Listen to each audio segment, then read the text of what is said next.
Bien-aimés, bienvenue à cette retraite de Carême, 40 jours pendant lesquels nous nous réjouissons de cheminer avec vous dans le désert avec le Seigneur.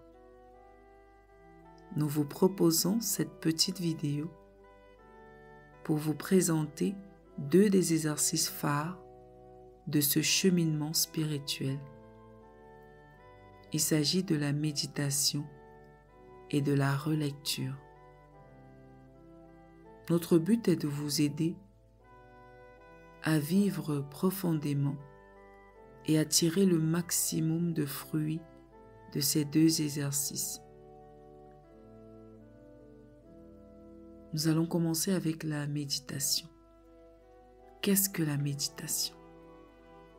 La méditation est une activité ou un exercice spirituel fortement réflexif qui se sert de la mémoire, de l'intelligence et de la volonté pour entrer en contact avec Dieu. Dans la méditation, nous utilisons 3 facultés de l'âme, la mémoire, l'intelligence et la volonté. La mémoire nous aide à nous rappeler la scène, le texte biblique à méditer. Par l'intelligence, nous essayons de comprendre ce qui se passe dans la scène biblique ou le texte biblique. Par la volonté, nous impliquons notre cœur et nos sentiments, nos émotions, pour que ce qui nous a touchés passe dans notre vie. Pour ceux qui n'y sont pas habitués, le temps de cette retraite est un temps d'entraînement, d'exercice à la pratique de la méditation. Nous vous proposons ce cheminement comme une manière de s'y exercer, afin qu'après la retraite, vous puissiez continuer facilement. Il faut préciser que ce ne sera pas toujours facile de faire cet exercice. Parfois, nous ne sentirons rien. Le temps passé sera regardé souvent comme du temps perdu, mais tenant bon. Et puis un jour, Dieu va nous rejoindre et nous toucher. Nous voulons rappeler tout de même que dans la méditation, il ne s'agit pas d'une réflexion sur la parole pour gagner en connaissance et en enseignement, mais d'en tirer profit pour notre vie quotidienne, notre relation à Dieu et au prochain. Le temps de la méditation est un moment clé de chacune de nos journées, une lumière que nous allumons chaque matin et qui éclaire nos vies. Comme toute activité importante, la méditation se prépare, surtout quand nous n'y sommes pas habitués. Comment donc s'y préparer? Cette préparation commence la veille au soir. La première chose que nous devons faire est de choisir un lieu de prière que nous allons garder tout le temps pour notre prière quotidienne. Nous pouvons l'aménager par exemple à l'aide d'une bougie, d'un pot de fleurs ou d'une Bible ouverte. Nous pouvons aussi utiliser une image si ça nous parle, ou si notre confession religieuse nous le permet. Si nous habitons près d'un sanctuaire ou d'une chapelle, nous pouvons nous y rendre pour faire notre prière.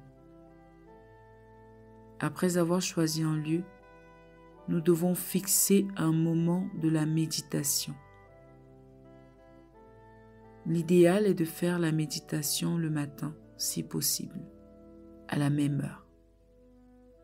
Il ne faut pas changer l'heure de méditation au gré des circonstances. Par la régularité de notre prière, nous rendons ce moment sacré. Il est vraiment important de le faire le matin parce que si nous renvoyons la prière, nous risquons de l'omettre. Il sera difficile de se rattraper. Lorsque nous avons fixé un moment, il est important de nous rappeler de bien préparer notre corps.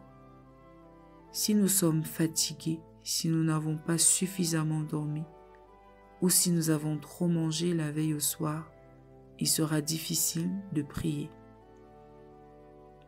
La dernière chose pour se préparer, mais qui est vraiment importante, est de préparer son cœur. Pour éviter que pendant la prière, les soucis, les problèmes, les distractions de nos vies qui font partie de nous ne constituent finalement un point focal de distraction. Nous devons les déposer devant le Seigneur avant de commencer la prière.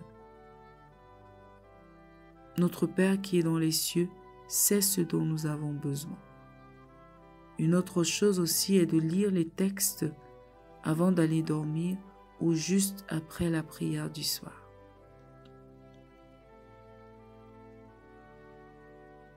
Il s'agit pour nous maintenant de savoir comment procéder pour cette méditation. Que faire pour bien méditer? La méditation a plusieurs parties. Nous avons tout d'abord l'entrée en prière, la lecture du texte, la grâce à demander, les points de la méditation et enfin il faut terminer la prière. En quoi consiste le premier point? L'entrée en prière. Comment entrer dans la prière?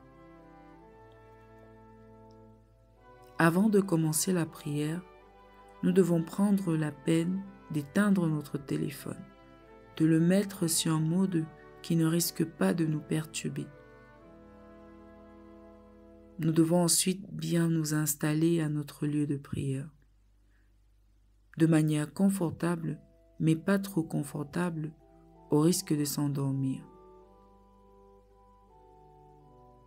Pour une prière longue, par exemple, de 30 minutes, il n'est pas important d'adopter une position inconfortable comme la position à genoux, la genuflexion ou alors la prostration. Nous devons offrir ce moment d'intimité à Dieu, lui demander la grâce d'être concentrés.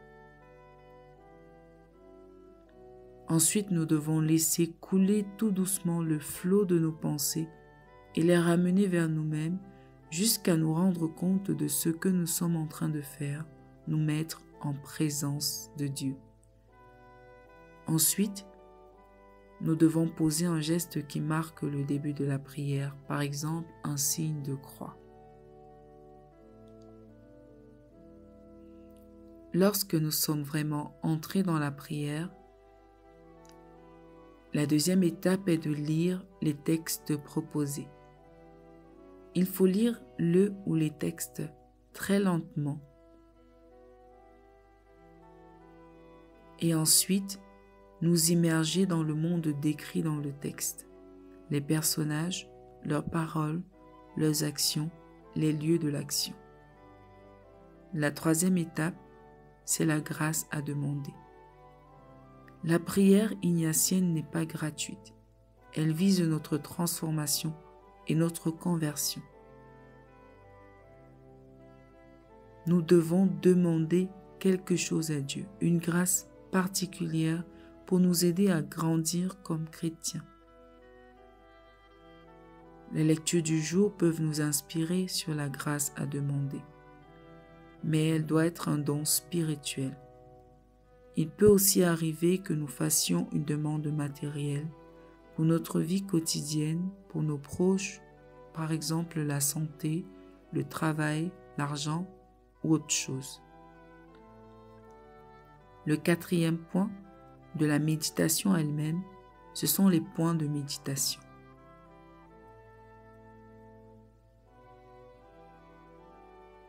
En fonction du texte, nous avons plusieurs options. Nous pouvons soit lire et comprendre objectivement le texte qui nous est proposé, se poser des questions comme de quoi parle le texte, quels sont les acteurs en jeu. Une autre possibilité, c'est de regarder les personnages s'il s'agit d'un récit, écouter ce qu'ils disent, font, leurs réactions, leurs oppositions, nous identifier à eux, les rejoindre par l'imagination rejoindre la scène contemplée. Se poser des questions. Comment suis-je touché par tout ceci? Une autre possibilité, c'est de nous arrêter sur quelques phrases que nous trouvons importantes pour nous. Essayez de nous demander ce que ces passages nous disent à nous-mêmes. Nous pouvons aussi nous servir des points proposés pour la méditation dans cette retraite. Quelle que soit la méthode que nous utilisons, il est important à la fin de réfléchir et de tirer profit. Nous devons être actifs durant la prière, réfléchir, utiliser notre mémoire, notre intelligence, émouvoir notre volonté vers l'action.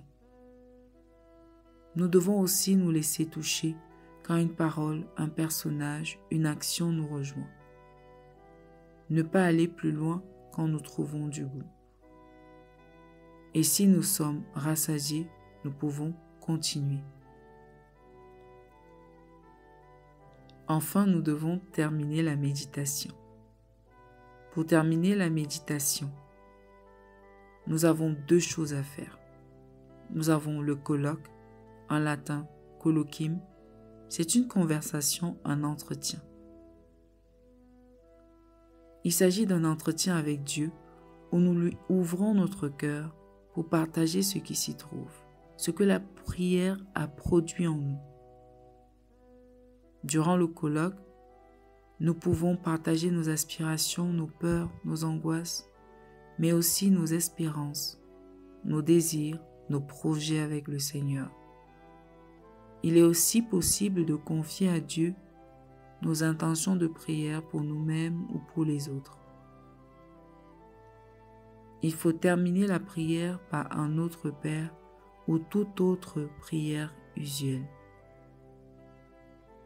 Lorsque la prière est terminée, que nous avons fait notre signe de croix, prenons quelques minutes encore pour relire la prière. Qu'est-ce qui nous a touchés pendant cette méditation? Qu'est-ce qui a changé dans notre manière de penser, de regarder les autres, le monde ou Dieu? Quel appel, quelle interpellation, quelle grâce avons-nous reçue? Qu'est-ce qui a bougé en nous après cette prière? Si la prière a été difficile, recherchons quelles en sont les causes. Peut-être la fatigue, le texte était-il difficile? Avions-nous des difficultés à nous concentrer ou est-ce par manque d'habitude?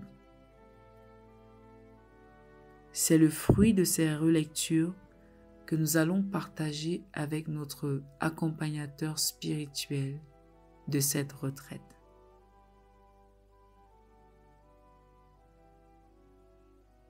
Voilà.